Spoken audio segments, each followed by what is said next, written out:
आम भाषा में बात करते हैं। हमारे समाज में किसी की मृत्यु हो जाती है, हम क्या कहते हैं? हम कहते हैं कि वो हमारे कॉन्शियस में है, लेकिन जब जरूरत पड़ती है तो उसको भूल जाते हैं।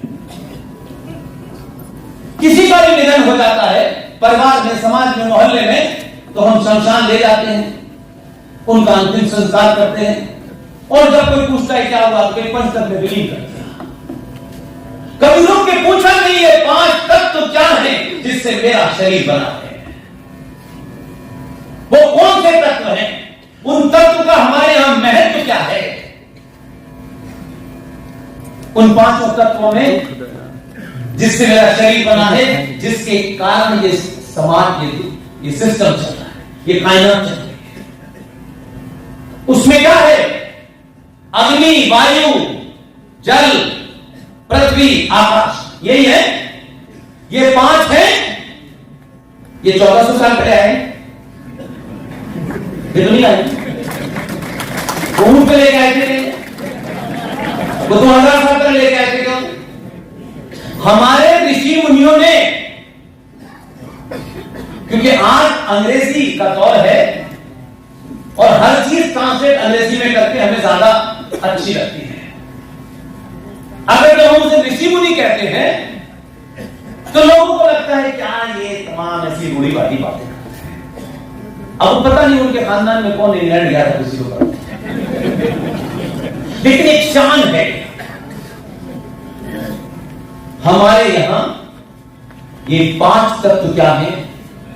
किसी ऋषि मुनि ने, जैसे यहां आपके मंच पे एक से एक बड़ा विद्वान बैठा है, अगर मैं अपने पूजनीय लोगों से कहूं कि 5 साल के बच्चे को आपको यह समझाना है कि अग्नि क्या है, तो ये क्या उसको साइंस के फॉर्मूले से समझाएं? ये कोई साइंटिफिक रीजन देना शुरू कर दे? इसको मैं आसान भाषा में इसलिए समझाना चाहता हूं कि 5 साल का, 6 साल का बच्चा, जो मां उसको दूध पिलाना चाहती है, जो उसे ग्लास में दूध देना चाहती है, वो दूध पीने से आनाकानी करता है कि नहीं करता? तो आप क्या करते हैं? इसकी शिक्षा किसी एमए और पीएचडी में नहीं मिली। वो 6 साल का बच्चा जब ग्लास से दूध पीने से मना कर देता है तो मां एक मैकेनिज्म निकालती है। वो ज्ञानी अपने पति से नहीं पूछती जिसको फुर्सत ही नहीं है, वो उस बच्चे से क्या कहती है कि बेटा दूध पी लो, नहीं भौं आ जाएगा। अब उस मां के इसी भाव को अगर कोई वामपंथी डिस्क्राइब है तो कितनी क्रूअल मां है ये तो चुड़ैल है तो अपने बच्चे को डराती है। उसने आधी बात सुनी और आधी बात पे तरह दे रहा है। मां का एजेंडा है कि बच्चा दूध पी ले, क्योंकि मां ये जानती है इस दूध की क्या क्या प्रॉपर्टीज है, क्या क्या क्वालिटीज है, ये 5 साल का बच्चा नहीं समझ पाएगा। इसलिए उसका एजेंडा है कि दूध पी ले, भौंकों के घर पे पी ले। लेकिन मां वही नहीं, बच्चे की उम्र 12 साल हो गई, वो बच्चा 12 साल का हो गया, मां का भाव वही है। 12 साल का बच्चा जब दूध पीता है तो मां वो नहीं कहती जो 5 साल में कहती है। अब उससे मां कहती है दूध पियोगे तुम तो तुम्हारे बॉडी में कैल्शियम जाएगा, तुम्हारी हड्डी मजबूत हो जाएगी, और भौंको आएगा तो मुक्का मार देगा। भाव वही है। तो उस ऋषि मुनियों ने, जिन्हें आप मजाक उड़ा सकते हैं आधुनिक दौर में, उसी ऋषि मुनि ने जिनको बीमारी हो गई है, कि 1958 में नासा बना था, तब दुनिया में पता चला कि तारे क्या हैं, आकाशगंगा क्या है। ये उठाई गिरे टाई लगा करके कहते हैं जेंटलमैन, क्योंकि ये बीमारी भारत में मैकॉले लेके आया और पहला गवर्नमेंट स्कूल बंगाल में खुला। और आज हर सनातनी मां और सनातनी पिता ये समझता है कि जब तक उसका बच्चा गवर्नमेंट स्कूल से पास नहीं होगा तो शर्मा जी के बेटे से आगे नहीं निकलेगा। लिहाजा भाव देखिए, जिसे आज आप साइंस कह रहे हैं, सनातन है, उसे सनातन ही कहते हैं। सनातन शुद्ध साइंस है, कॉमा फुल स्टॉप नहीं बदल सकता। दुनिया में हमसे बड़ा कोई साइंटिस्ट हो ही नहीं सकता। ये जो साइंटिफिक टेम्परामेंट की बात कही जाती है, सरकारों में कुछ लोग आ जाते हैं। साइंटिफिक टेम्परामेंट होना चाहिए। सनातनी हिंदू का साइंटिफिक टेम्परामेंट हजारों साल से है। हाँ, बीच में थोड़ी कुछ पॉल्यूशन आ गया है। उस ऋषि मुनि ने हजारों साल पहले कहा कि सुबह सुबह जब आप उठे, मैं उन लोगों के लिए नहीं कह रहा जो सुबह सोते हैं, जिनकी रात सुबह शुरू होती है, मैं उनके बारे में नहीं कह रहा। पूरी रात भर जो पर्यावरण होता है, जो पेड़ पौधे होते हैं, वो कार्बन डाइऑक्साइड देते हैं। अब आपको पता चला कि ये कार्बन डाइऑक्साइड देते हैं, तो उसके जमाने में कुछ और कहते होंगे, तब न साइंस थी न ये गोरे थे। रात भर वो पेड़ कार्बन डाइऑक्साइड देते हैं,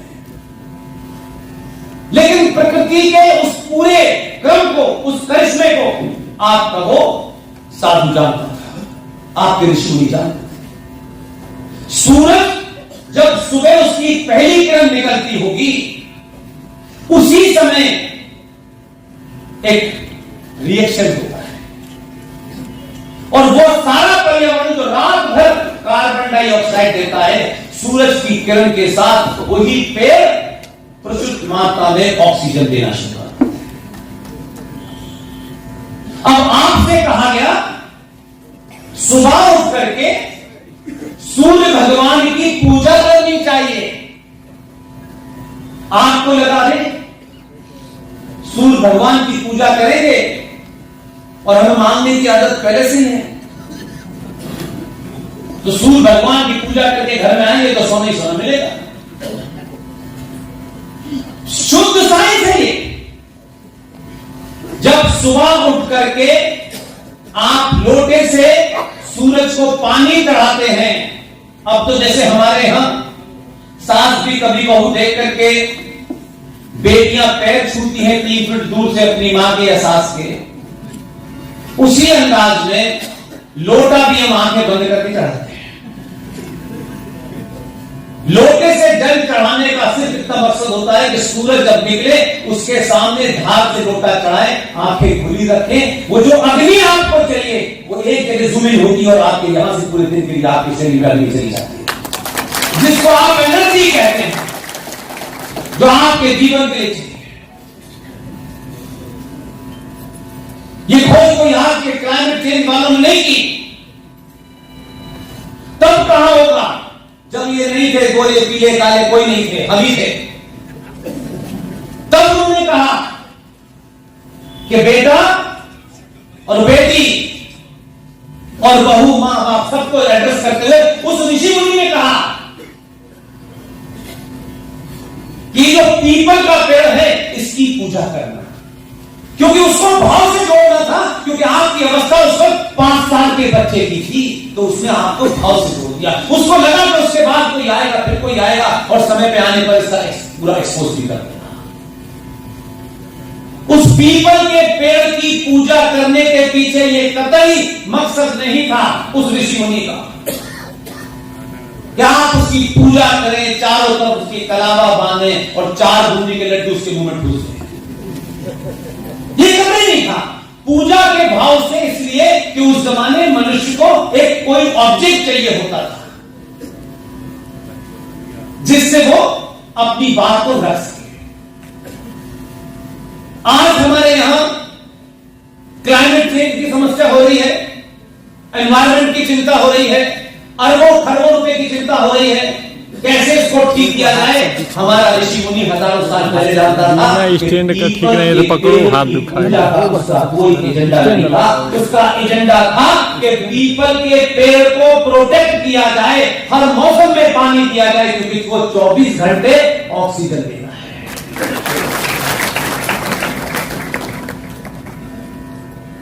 एक तीसरा तत्व जल। जल के जितने भी स्रोत हैं हमारे यहां, वो सब नदियों से बहे। हम सोचते हैं कि वो कितने ज्ञानी रहे होंगे, और हम जब लालची हुए तो हमारी ये दशा हुई। उस ऋषि मुनि ने, क्योंकि हमारे संस्कारों में, हमारी सभ्यता में दुनिया का सबसे बड़ा सच अगर कोई है, न सूरज है, न चांद है, न बरसात है, कोई भी नहीं है, एक ही सच है। उस सच को हमारी संस्कृति में मां कहते हैं। मां दुनिया की सबसे बड़ी सच्चाई है, सबसे बड़ी सच्चाई है। क्योंकि जिस मां ने मुझे और आपको अपने गर्भ में 9 महीने